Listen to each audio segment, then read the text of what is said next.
क्या आपने कभी सोचा है कि रोजमर्रा की भागदौड़ में वो एक आम सी दिखने वाली ट्रेन के डिब्बे में एक मिसाइल लॉन्चर छिपा हो सकता है। हाल ही में भारत की नई मिसाइल एक्सप्रेस ने कुछ इसी तरह की क्षमताओं का प्रदर्शन करके मतलब दुनिया भर के रक्षा विश्लेषकों को चौंका दिया है। जी हाँ, सुनने में तो ये बिल्कुल किसी एक्शन फिल्म जैसा लगता है ना, लेकिन यह भारत की नई रणनीतिक हकीकत बन चुका है।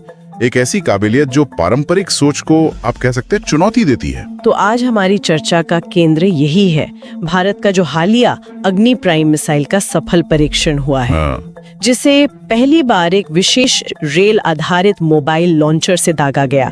हमारे पास इस पर कई समाचार रिपोर्टें हैं और रक्षा विशेषज्ञों के विश्लेषण भी हैं। बिल्कुल, और हमारी कोशिश यही रहेगी कि इन सारे स्रोतों से जो जानकारी मिली है उसे खंगालें, उसे समझें कि ये नई क्षमता आखिर है क्या, इसकी टेक्निक कितनी एडवांस्ड है। हाँ, और सबसे जरूरी, भारत की रणनीतिक ताकत के लिए इसके असल मायने क्या हैं।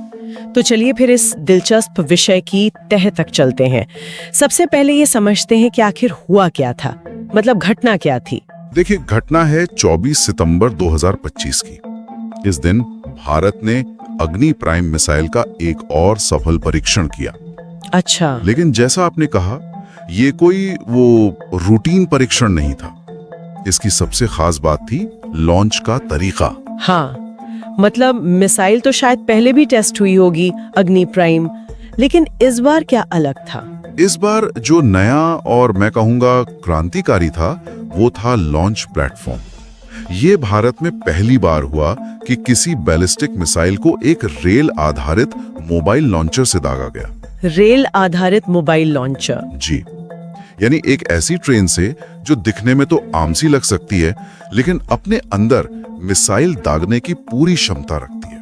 और इसी सिस्टम को मतलब अनौपचारिक तौर पर लोग मिसाइल एक्सप्रेस कह रहे हैं। हाँ, बिल्कुल। कल्पना करना भी रोमांचक है, एक ट्रेन का डिब्बा जिसे खास तौर पर एक शक्तिशाली मिसाइल और उसके पूरे लॉन्च सिस्टम को तैयार किया गया हो।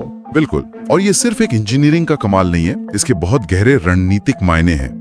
लेकिन उसे समझने के लिए हमें इस सिस्टम के दो मुख्य हिस्सों को देखना होगा। अच्छा, पहला तो खुद अग्नि प्राइम मिसाइल और दूसरा ये अनोखा रेल लॉन्चर। तो पहले मिसाइल की बात करें। हाँ जरूर, अग्नि प्राइम के बारे में बताइए। इसकी क्या खासियतें हैं जो इसे इस रोल के लिए सही बनाती हैं? अग्नि प्राइम, जिसे कभी कभी अग्नि पी भी कहते हैं, ये एक मध्यवर्ती दूरी की बैलिस्टिक मिसाइल है, मतलब इंटरमीडिएट रेंज बैलिस्टिक मिसाइल या IRBM। इसकी मारक क्षमता रिपोर्ट्स के अनुसार लगभग 1000 से 2000 किलोमीटर के बीच है। ये अग्नि सीरीज की आप कह सकते हैं नई पीढ़ी की मिसाइल है। 8 से 2000 किलोमीटर, ये तो काफी अच्छा खासा इलाका कवर करती है। और ये हथियार किस तरह के ले जा सकती है, पारंपरिक या न्यूक्लियर? जी, सूत्रों के मुताबिक ये दोनों तरह के वॉरहेड, पारंपरिक यानी कन्वेंशनल और परमाणु यानी न्यूक्लियर, ले जाने में सक्षम है। अच्छा, लेकिन इसकी एक और बहुत महत्वपूर्ण तकनीकी खासियत है, वो है इसका ईंधन। ये 2 चरणों वाली ठोस ईंधन यानी सॉलिड फ्यूल पर आधारित मिसाइल है। ठोस ईंधन, सॉलिड फ्यूल। अच्छा, तकनीकी तौर पर इसका क्या महत्व है, खासकर रणनीतिक नजरिए से? बहुत ज्यादा महत्व है।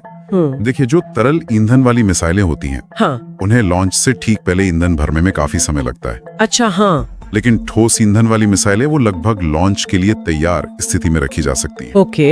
इसका सीधा मतलब है त्वरित प्रतिक्रिया क्षमता, मतलब रैपिड रिस्पॉन्स कैपेबिलिटी। अगर जरूरत पड़ती है तो इसे बहुत कम समय में दागा जा सकता है।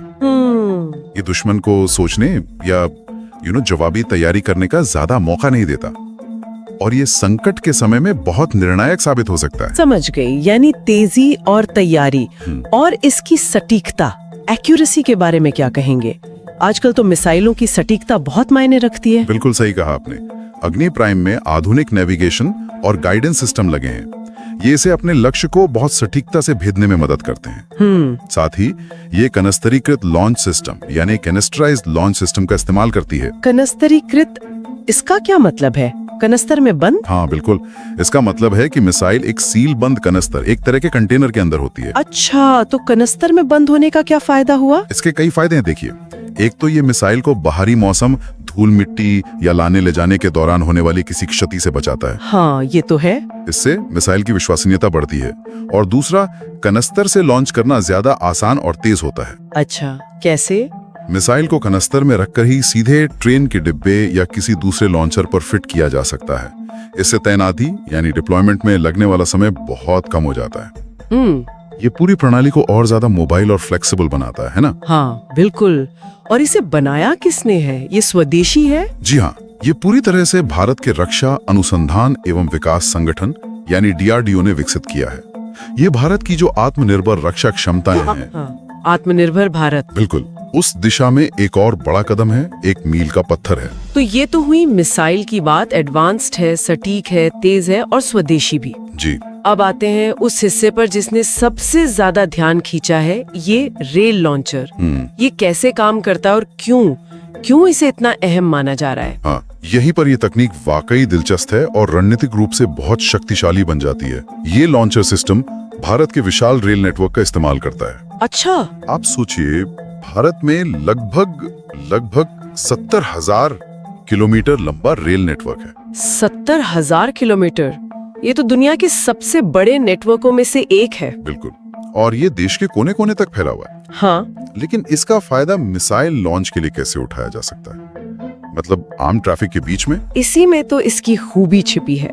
इस मिसाइल लॉन्चर वाले विशेष डिब्बे को इस तरह से डिजाइन किया गया है कि ये बाहर से देखने में एकदम एक सामान्य मालगाड़ी या किसी और तरह के रेल डिब्बे जैसा लगे। अरे वाह! इससे आसानी से देश भर में चल रही हजारों दूसरी ट्रेनों के बीच छिपाया जा सकता है। मतलब इसे ट्रैक करना वो लगभग नामुमकिन होगा, है ना? लगभग नामुमकिन कहना शायद सही होगा। देखिए, आज की आधुनिक निगरानी तकनीकें तो हैं, सैटेलाइट्स हैं, इलेक्ट्रॉनिक इंटेलिजेंस है। हाँ, वही मैं सोच रही थी। लेकिन 70,000 किलोमीटर के नेटवर्क पर लगातार चल रही अनगिनत ट्रेनों में से किसी एक खास ट्रेन की पहचान करना और फिर उस पर लगातार नजर रखना, ये किसी भी दुश्मन के लिए एक बहुत बड़ी चुनौती होगी। ये पारंपरिक जो स्थिर मिसाइल ठिकाने होते हैं, फिक्स्ड साइलोज, हाँ, जिनका पता होता है, हाँ, जिनकी लोकेशन पहले से पता होती है, ये वैसा नहीं है। ये चलता फिरता है, छिपा हुआ है। लेकिन क्या इस तरह के छद्म आवरण मतलब कैमोफ्लेज को आधुनिक सैटेलाइट इमेजिंग या इलेक्ट्रॉनिक इंटेलिजेंस से भेदा नहीं जा सकता? कोई खास सिग्नेचर नहीं होगा इसका? ये एक बहुत वैलिड सवाल है और निश्चित रूप से DRDO और हमारी सुरक्षा एजेंसियों ने इस पर जरूर सोचा होगा। देखिए, चुनौती सिर्फ ट्रेन को ढूंढना नहीं है। अच्छा। चुनौती है सही समय पर उसकी पहचान करना और ये कंफर्म करना कि हाँ, यही वो मिसाइल वाली ट्रेन है। अब ट्रेन तो लगातार चलती रहती है ना? वो सुरंगों से गुजरती है, बड़े बड़े शेड्स में जा सकती है, मालगाड़ियों के झुंड में शामिल हो सकती है। ये सारी चीजें मिलकर इसे ट्रैक करना बेहद जटिल बना देती हैं। तो पूरी तरह अभेद्य शायद दुनिया में कुछ ना हो, लेकिन ये पारंपरिक तरीकों की तुलना में कहीं ज्यादा सुरक्षित और गोपनीय है। और इसकी मोबिलिटी मतलब गतिशीलता, उसका क्या रणनीतिक लाभ है? गतिशीलता का मतलब है अप्रत्याशितता, सरप्राइज फैक्टर। अच्छा। इस मिसाइल सिस्टम को रेल नेटवर्क के जरिए देश के किसी भी हिस्से में बहुत तेजी से पहुंचाया जा सकता है। हाँ। आज ये सिस्टम एक जगह है, कल हजारों किलोमीटर दूर हो सकता है। ये भारत को अपनी मिसाइलों को जरूरत के हिसाब से वहां तैनात करने की सुविधा देता है जहां उनकी सबसे ज्यादा जरूरत हो, और वो भी दुश्मन को भनक लगे बिना। तो दुश्मन को पता ही नहीं चलेगा कि मिसाइल कहां से आ सकती है। बिल्कुल, ये दुश्मन की पूरी प्लानिंग को, पूरी कैलकुलेशन को बहुत मुश्किल बना देता है। तो हमने तकनीक समझ ली, एक सक्षम मिसाइल और एक छिपा हुआ घूमने वाला रेल लॉन्चर। अब आते हैं सबसे अहम मुद्दे पर, इसका रणनीतिक महत्व क्या है? भारत के लिए इसके क्या मायने हैं? आपने कहा था यहाँ बात वाकई दिलचस्प हो जाती है। बिल्कुल, इसका सबसे पहला और शायद सबसे महत्वपूर्ण असर है भारत की परमाणु निवारण क्षमता पर, मतलब न्यूक्लियर डेटरेंस पर। खासकर जिसे हम कहते हैं दूसरी स्ट्राइक क्षमता, यानी सेकंड स्ट्राइक कैपेबिलिटी। दूसरी स्ट्राइक क्षमता, हाँ, मतलब अगर दुश्मन पहला परमाणु हमला करता है तो भी भारत के पास जवाबी हमला करने की एक विश्वसनीय क्षमता होनी चाहिए। ये रेल सिस्टम इसे कैसे मजबूत करता है? ये इसे कई गुना मजबूत करता है। देखिए, परमाणु निवारण का पूरा सिद्धांत ही इस बात पर टिका होता है कि दुश्मन को ये पक्का पता हो कि अगर उसने पहला हमला किया, हाँ, तो उसे इतना विनाशकारी जवाबी हमला झेलना पड़ेगा कि हमला करने का कोई मतलब ही ना रहे। सही। अब जो स्थिर मिसाइल ठिकाने हैं फिक्स्ड साइट्स, वो चाहे कितने भी मजबूत क्यों ना हो, दुश्मन के पहले हमले का निशाना बन सकते हैं। उनकी लोकेशन पता होती है। हाँ, वो वल्नरेबल होते हैं। बिल्कुल, लेकिन अगर आपकी मिसाइलें एक चलती फिरती छिपी हुई ट्रेन पर हैं, तो दुश्मन कभी भी पूरी तरह आश्वस्त नहीं हो सकता कि वो आपके सभी परमाणु हथियार नष्ट कर पाया है। यानी ये सिस्टम एक तरह से जवाबी हमले की गारंटी देता है। ये गारंटी के बहुत करीब ले जाता है। इस सिस्टम का असल निचोड़ आप कह सकते हैं यह है कि ये दुश्मन के पहले हमले की पूरी योजना पर ये एक बड़ा सवालिया निशान लगा देता है। अब उन्हें न सिर्फ ज्ञात ठिकानों से डरना होगा, बल्कि देश में कहीं भी घूम रही एक अनाम ट्रेन से भी जवाबी हमले का डर रहेगा। अच्छा, इससे हमले का फैसला लेना कहीं ज्यादा महंगा और अनिश्चित हो जाता है। और यही अनिश्चितता, यही अनसर्टेनिटी निवारण की कुंजी है ना? बिल्कुल। ये तो हुई गोपनीयता और बचाव क्षमता की बात, सर्वाइवेबिलिटी की। क्या भारत के पास पहले से मोबाइल लॉन्चर नहीं थे, जैसे सड़क पर चलने वाले ट्रक माउंटेड लॉन्चर? ये रेल लॉन्चर उनसे कैसे अलग या बेहतर है? अच्छा सवाल है। भारत के पास सड़क मोबाइल लॉन्चर बिल्कुल हैं, खासकर छोटी दूरी की मिसाइलों के लिए उनका इस्तेमाल होता है। हाँ, लेकिन रेल मोबाइल सिस्टम के अपने खास फायदे हैं। पहला, ट्रेनें जो हैं वो सड़क वाहनों की तुलना में ज्यादा भारी पेलोड ले जा सकती हैं। अच्छा, यानी संभावित रूप से आप बड़ी और लंबी दूरी की मिसाइलें रेल लॉन्चर पर तैनात कर सकते हैं। दूसरा, रेल नेटवर्क पर लंबी दूरी ज्यादा तेजी से तय की जा सकती है, खासकर अगर कुछ डेडिकेटेड कॉरिडोर्स हों। सही। तीसरा, जैसा हमने बात की, ट्रेनों को शायद छिपाना ज्यादा आसान हो सकता है मालगाड़ियों के विशाल बेड़े में, जबकि सड़कों पर बड़े बड़े मिसाइल ट्रक ज्यादा नजर में आ सकते हैं। हाँ, ये बात तो है। हालांकि ये भी मानना होगा कि सड़क मोबाइल सिस्टम की अपनी फ्लेक्सिबिलिटी है। वो रेल लाइनों पर निर्भर नहीं होते, कहीं भी जा सकते हैं जहां सड़क हो। तो एक तरह से दोनों सिस्टम एक दूसरे के पूरक हैं, कॉम्प्लीमेंट्री हैं।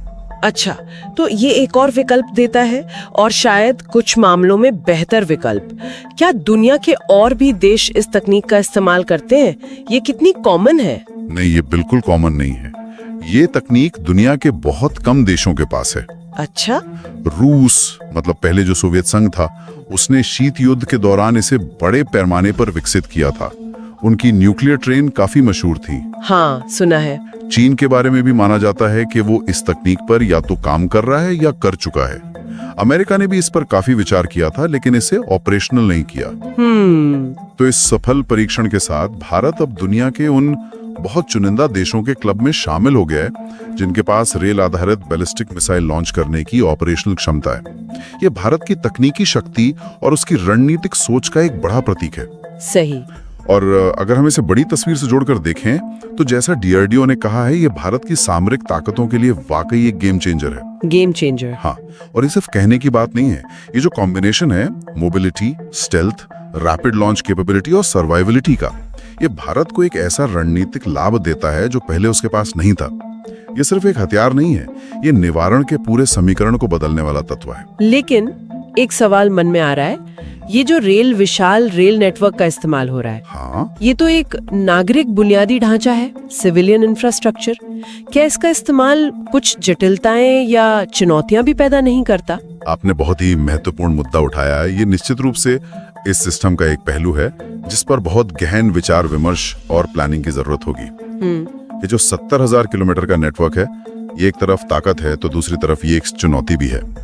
इतने व्यस्त नेटवर्क पर जहां रोज लाखों यात्री और हजारों मालगाड़ियां चलती हैं, हाँ, उसके बीच ऐसी संवेदनशील और रणनीतिक प्रणाली को कैसे सुरक्षित रूप से ऑपरेट किया जाए, ये एक बड़ा सवाल है। हाँ, वही मैं सोच रही थी कि संकट के समय में क्या होगा। मान लीजिए तनाव बहुत बढ़ गया है, तो क्या इन मिसाइल एक्सप्रेस ट्रेनों को प्राथमिकता दी जाएगी? संभवतः। इससे सामान्य रेल यातायात कितना प्रभावित होगा? और सबसे बड़ी बात, क्या इससे नागरिक आबादी को कोई खतरा हो सकता है, या सिस्टम की गोपनीयता भंग होने का डर? ये सभी बहुत जायज चिंताएं हैं। इनके समाधान के लिए बहुत विस्तृत और पुख्ता मानक संचालन प्रक्रियाएं यानी SOPs बनानी होंगी, सुरक्षा प्रोटोकॉल बनाने होंगे, सेना, रेलवे और जो हमारी खुफिया एजेंसियां हैं, उनके बीच अभूतपूर्व तालमेल और समन्वय चाहिए होगा। प्राथमिकता कैसे तय होगी, रूट्स को कैसे सुरक्षित किया जाएगा, गोपनीयता कैसे बरकरार रखी जाएगी, ये सब बहुत बड़े ऑपरेशनल सवाल हैं। सही। ये दिखाता है कि कैसे एक तकनीकी छलांग अपने साथ नई ऑपरेशनल और यहाँ तक कि नीतिगत चुनौतियां भी लेकर आती हैं। हो सकता है इसके लिए कुछ समर्पित रेल लाइनें या सेक्शन भी विकसित किए जाएं भविष्य में। हाँ, ये भी हो सकता है। या फिर मौजूदा नेटवर्क के इस्तेमाल के लिए बहुत ही सख्त नियम बनाए जाएं। ये वाकई सोचने वाली बात है। एक दोहरे उपयोग वाले बुनियादी ढांचे मतलब ड्यूअल यूज इंफ्रास्ट्रक्चर का प्रबंधन शांति और युद्ध काल में कितना जटिल हो सकता है। अच्छा चलिए, अब तक की जो हमारी चर्चा हुई है उसके मुख्य निष्कर्षों को एक बार समेट लेते हैं। जरूर।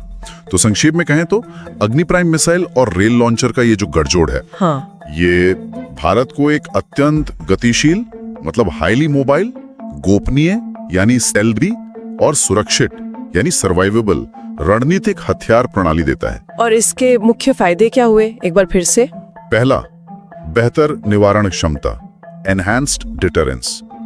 दुश्मन अब जानता है कि भारत के पास एक ऐसा हथियार है जिसे पहले हमले में पूरी तरह नष्ट करना लगभग नामुमकिन है। दूसरा, विश्वसनीय दूसरी स्ट्राइक क्षमता, क्रेडिबल सेकंड स्ट्राइक पोटेंशियल, जो परमाणु हमले को रोकने का, जैसा हमने कहा, सबसे कारगर तरीका माना जाता है। सही। और तीसरा, अभूतपूर्व रणनीतिक गतिशीलता, अनप्रेसिडेंटेड स्ट्रेटेजिक मोबिलिटी, जिससे भारत अपनी जरूरतों के हिसाब से इन मिसाइलों को तेजी से कहीं भी तैनात कर सकता है और दुश्मन को भ्रमित कर सकता है। तो इसका कुल मिला के क्या मतलब है? बॉटम लाइन क्या है? निचोड़ ये है कि ये भारत की रक्षा मुद्रा यानी डिफेंस पोस्चर और उसकी रणनीतिक स्वायत्ता यानी स्ट्रेटेजिक ऑटोनोमी में एक बहुत बड़ा मील का पत्थर है। ये न केवल भारत की सैन्य शक्ति को बढ़ाता है, बल्कि ये दक्षिण एशिया और जो हमारा हिंद प्रशांत क्षेत्र है, इंडो पैसिफिक, उसमें शक्ति संतुलन को भी प्रभावित कर सकता है। अच्छा, ये दिखाता है कि भारत अपनी सुरक्षा चुनौतियों से निपटने के लिए स्वदेशी और बहुत इनोवेटिव समाधान विकसित करने में पूरी तरह सक्षम है। ये आत्मनिर्भर भारत का भी एक बहुत बड़ा प्रमाण है। तो संक्षेप में, ये तकनीक भारत को अपनी शक्तिशाली मिसाइलों को देश के विशाल रेलवे नेटवर्क पर लगभग कहीं भी कभी भी तैनात करने और लॉन्च करने की अभूतपूर्व क्षमता देती है। ये वाकई एक रणनीतिक बदलाव लाने वाली क्षमता है। बिल्कुल। ये भारत के जो रणनीतिकार हैं, जो प्लानर्स हैं, उनको विकल्पों का एक नया गुलदस्ता देता है, सोचने के लिए नए आयाम देता है। हमने तकनीक पर बात की, रणनीति पर बात की, चुनौतियों पर भी बात की। अंत में एक विचार छोड़ जाते हैं हमारे सुनने वालों के लिए। हाँ, ये पूरी चर्चा एक बहुत दिलचस्प सवाल की ओर ले जाती है। जैसा कि हमने भी नागरिक रेल नेटवर्क के उपयोग की जटिलताओं पर बात की, हाँ, ठीक वहीं से जुड़ा हुआ सवाल है। ये रेल आधारित प्रणाली भारत की निवारक क्षमता को तो निश्चित रूप से बढ़ाती है, लेकिन क्या ये क्षेत्रीय स्थिरता के लिए कुछ नई चुनौतियां भी पेश कर सकती है? जरा सोचिए, अगर दुश्मन को ये लगता है कि वो इस चलती फिरती मिसाइल का पता ही नहीं लगा सकता, तो क्या ये उसे ज्यादा खतरनाक या आप कहें अस्थिर करने वाले कदम उठाने को प्रेरित कर सकता है? ये एक पहलू है। जैसे कि वो शायद बड़े पैमाने पर निगरानी या खुफिया तंत्र विकसित करने की कोशिश करे, या शायद संकट के समय में पूरे रेल नेटवर्क को ही निशाना बनाने की सोचे। मतलब ये क्षमता जहां एक तरफ सुरक्षा देती है, वहीं दूसरी तरफ क्या ये हथियारों की एक नई दौड़ या नए तरह के रणनीतिक दांवपेच को जन्म दे सकती है? इस पर भविष्य में जरूर नजर रखनी होगी। बिल्कुल, ये एक ऐसा पहलू है जिस पर आगे भी विचार और विश्लेषण होता रहेगा।